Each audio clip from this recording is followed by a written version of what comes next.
Deep into the woods of Suriname, where the air was thick with the scent of heliconia and rain, stood a single wooden stilt house known locally as the Emerald Touch.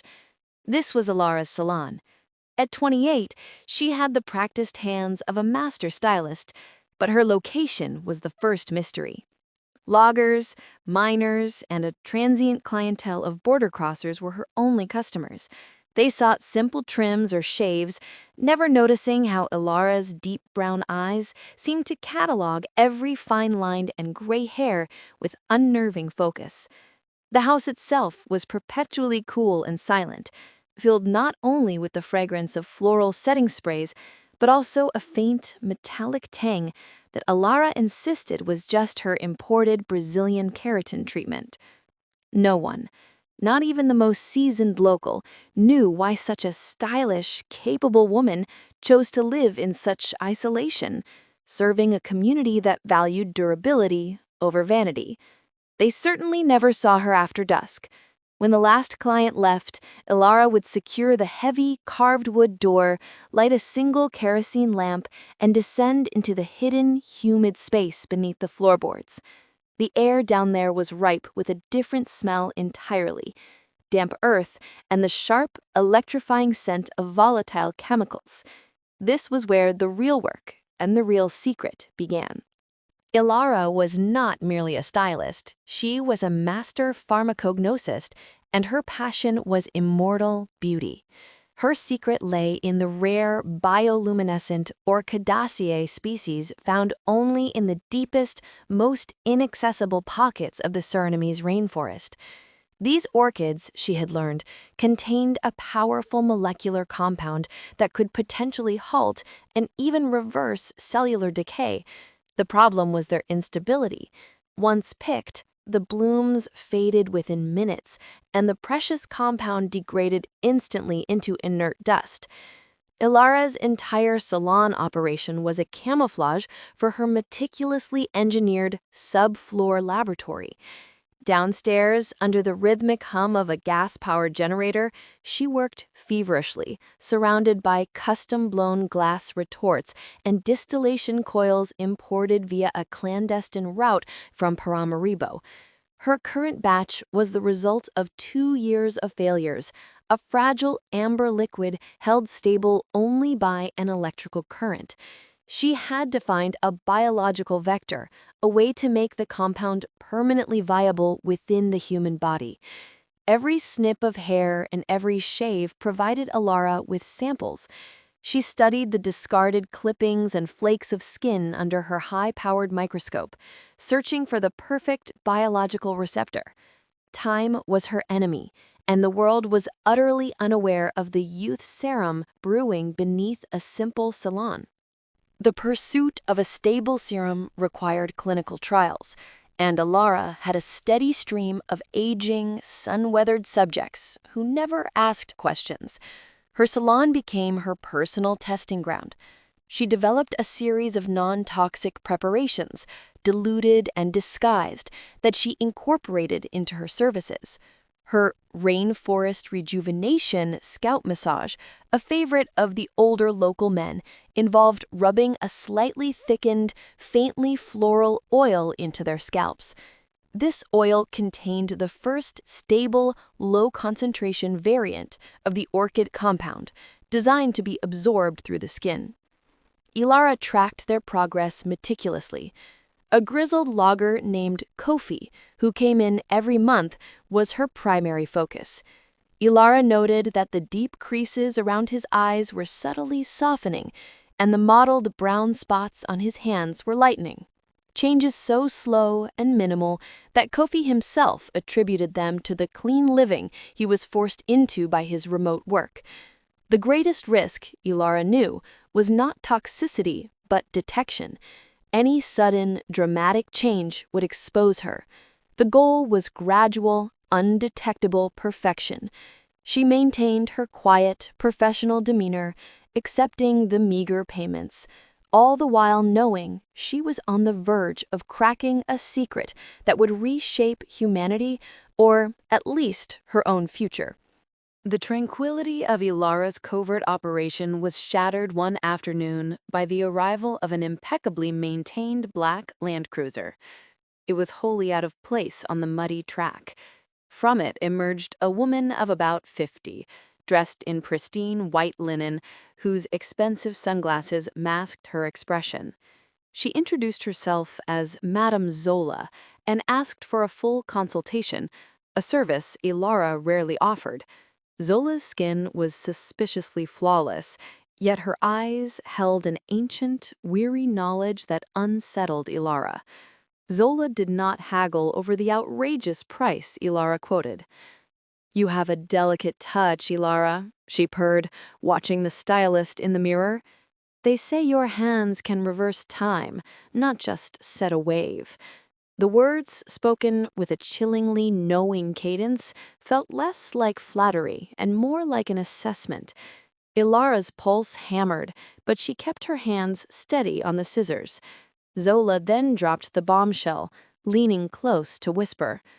"The rara orchidea, the glowing orchid, is finally yielding its secrets. Yes, the solution to the degradation problem is what you seek. You are almost there." Elara instantly knew this was no ordinary vain tourist. Her great secret was now shared, and the game had irreversibly changed. That night, Madame Zola remained in the salon's small, spare guest room. Elara descended to the laboratory, feeling less like a scientist and more like a captured specimen. Under Zola's silent, observing presence, Elara began the final, most dangerous synthesis. This time, there was no dilution, no disguise. She was aiming for the final, pure, and stable elixir. The rare orchid blooms, harvested just hours before, lay ready. The process involved a high-pressure infusion of a specific mineral salt, a delicate operation that could easily result in an explosive failure or a useless sludge. The generator roared, the glass coils glowed, and the jungle insects buzzed a frantic chorus outside. Sweat beaded on Elara's brow as she watched the volatile liquids churn. The metallic tang was overpowering now, mixed with the intense floral sweetness of the reacting compound. Finally, after hours of agonizing precision, the liquid coalesced. It wasn't amber anymore. It was a pearlescent, shimmering clear gel that held a stable inner light. The sample, when placed on a single, dead orchid petal, caused the petal to instantly regain its luster and structural integrity, looking freshly plucked. Elara had succeeded. Her life's work was complete, and she looked up at Zola, exhausted but triumphant, her shocking goal achieved.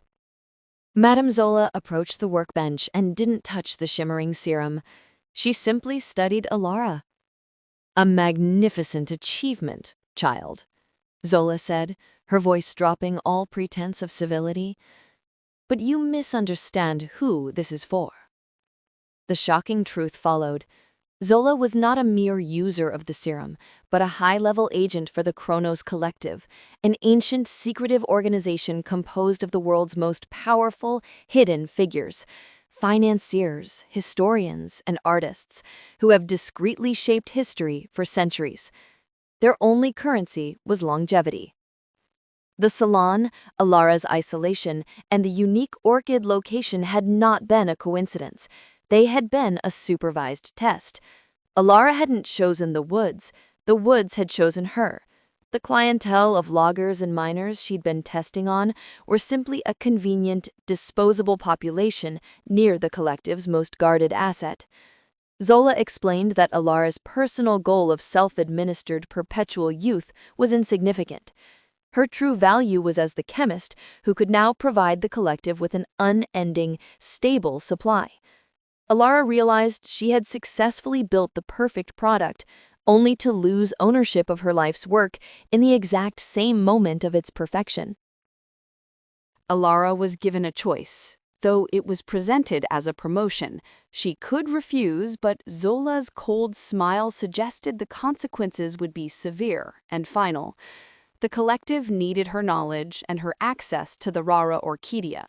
If she accepted, she would become the chief alchemist, provided with unlimited resources, a secluded, opulent life, and, most crucially, a lifetime supply of her own serum. The price was permanent, total servitude, and absolute silence. It was a Faustian bargain, but it was also the ultimate validation of her genius. She had always sought the perfection of science over the imperfection of human connection. Elara's decision was instantaneous. She didn't mourn the loss of her simple salon, she celebrated the ultimate funding of her research. The scandalous part was the utter lack of conscience. She happily accepted the role of preserving the power of a hidden elite, dismissing the rest of humanity as unworthy of her creation. "I accept," Elara stated, her voice steady. Zola's eyes finally softened with genuine approval. "Good. The serum must first be introduced to the inner sanctum. We will begin with you as proof of concept." She handed Elara a small glass vial of the shimmering gel. The isolation of the Suriname woods was about to be exchanged for a golden cage. The Emerald Touch salon was abandoned 3 months later. The wooden stilt house was left to the creeping vines and the humidity, its only witness the persistent hum of the jungle. Elara's clientele assumed she had simply packed up and returned to the city, which was a convenient lie for the collective. In reality, Elara was not in Paramaribo. She was deep inside a hidden, state-of-the-art biological facility nestled beneath a vineyard in the Swiss Alps, a fortress accessible only by members of the Chronos Collective. She was now the wealthiest, most powerful 28-year-old chemist in the world, responsible for maintaining the perpetual youth of the most influential people alive. Elara herself was the first and most perfect product. She had administered the serum and was now truly ageless, perpetually fixed at the peak of her vitality and beauty. Her secret was not that she ran a salon, but that she was the alchemist who successfully cracked the code of immortality. The scandalous, juicy twist, the event that socked her, was her absolute, total, and successful achievement of her ultimate goal. Not just scientific perfection, but the ultimate power that came from controlling the one thing every human being desires but cannot buy: time. She had traded her freedom for forever, and she considered it the best deal of her life.